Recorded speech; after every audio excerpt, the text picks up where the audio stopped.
அனைவருக்கும் வணக்கம். திருப்பத்தூர் மாவட்டம் ஸ்ரீ வேட்டகாளியம்மன் ஆலயத்திலேருந்து உங்கள் அருள்வாக்கம்மா. இப்போ இந்த மயான கொள்ளையை பற்றி சில நண்பர்கள் கேட்டிருக்கீங்க. அவங்களுக்கான பதிவு இது. அம்மா, நான் என் மனைவிக்கு 10 வருஷமா குழந்தை இல்லாமல் இருந்ததும்மா. அப்புறம் ஒரு சன்னிதானத்துக்கு கூட்டிகிட்டு போனோம். அவங்களுக்கு காட்டேரி இருக்கு. அப்புறம் அந்த காட்டேரி சரி செஞ்சு அந்த காட்டேரி வேஷம் நீ போடணும் அப்படின்னு சொல்லி என்கிட்ட உத்தரவு வாங்கினாங்க. சரி, நானும் ஒத்துன்னு வந்தேம்மா. அதுக்கப்புறம் அம்மா, நான் அந்த காட்டேரி வேஷம் எனக்கு குழந்தை பிறந்து 3 வருஷம் ஆகுது. ஆனால் இப்போ நான் அந்த காட்டேரி வேஷம் போடலாமா போடக்கூடாதா அப்படின்றது எனக்கு தெரியலம்மா. அதனால நீங்கள் பதில் சொல்லுங்க அப்படின்னு கேட்டிருக்கீங்க.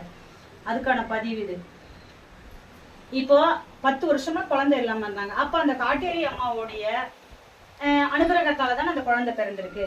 அப்போ உனக்கு கொடுத்த வாக்கை அம்மா காப்பாத்திட்டாங்க. அவங்களுக்கு கொடுத்த வாக்கை நீங்க காப்பாற்றணும் இல்லையா? அதனால சக்தியின் அம்சம் தான் காட்டேரி அம்மாவும். அவ கோர தெய்வமா